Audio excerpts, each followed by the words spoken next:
брали, там са спали, бре. Хайде, бре! Нека брали, там са спали, бре.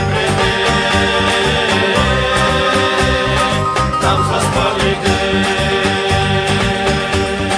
нека брали, там са спали, там са спали,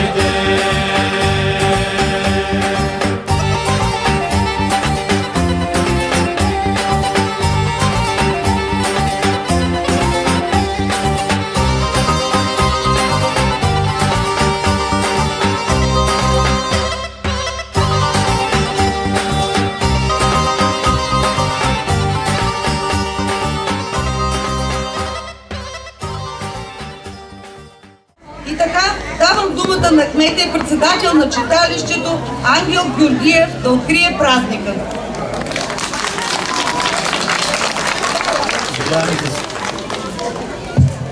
Уважаеми съселени, уважаеми гости, здравейте и добре дошли! За поредна година честваме празника на тиквите. Искам да ви пожелая много здраве, много щастие и много късмет. Уважаеми гости, уважаеми господин Димов, здравейте, добре дошли, благодаря ви за подкрепата. Искам да се обърна към всички тиквопроизводители, хората, които се занимават с земеделие.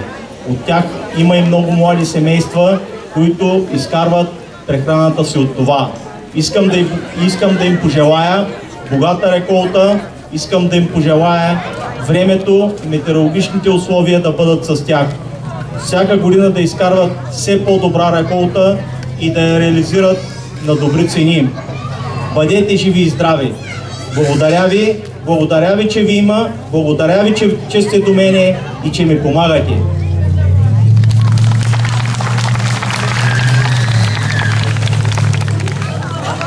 Съобщим, че за поредна година наши специални гости са и кмета на Димитровград господин Иво Димов, представители на отдел култура Валентина Костова, госпожа Валя Райкова, госпожа Шаркова, госпожа Дончева, доктор Тумбалова, доктор Митрушев, господин Валентин Христов, Митко Витанов и други.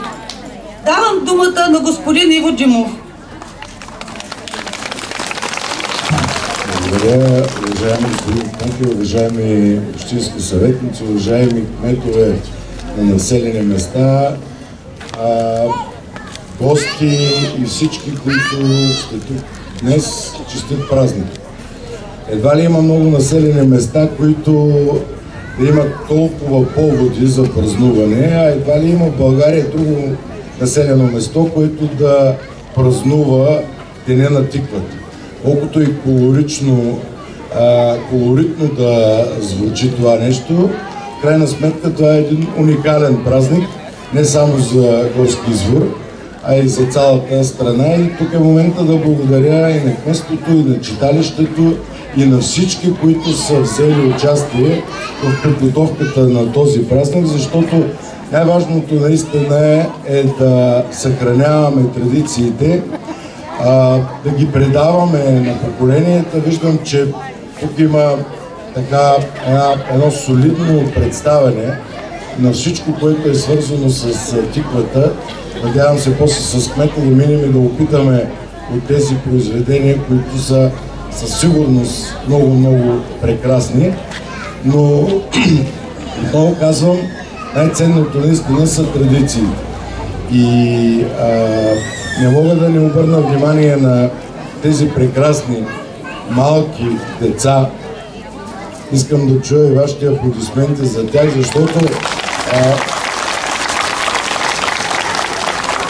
разбрах, че всички са от Горски извор, защото когато има една такава симбиоза между традиции, между подрастващи, това е нещото, което ще развива и малките населени места и нашата България. Честит празник, бъдете здрави!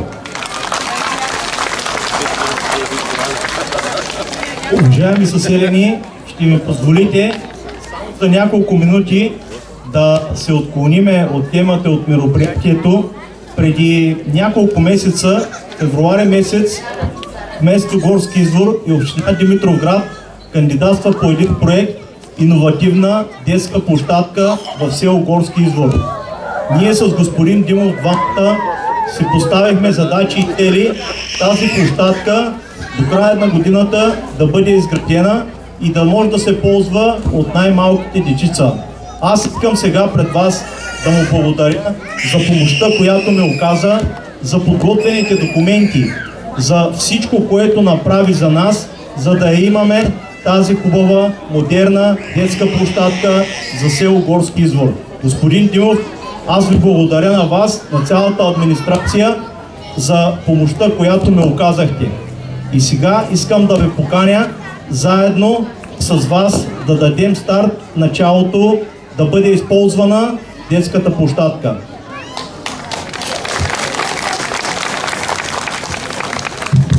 Благодаря. Искам само да ви кажа, че имате един изключително инициативен кмет. Пазете го, ще ви трябва.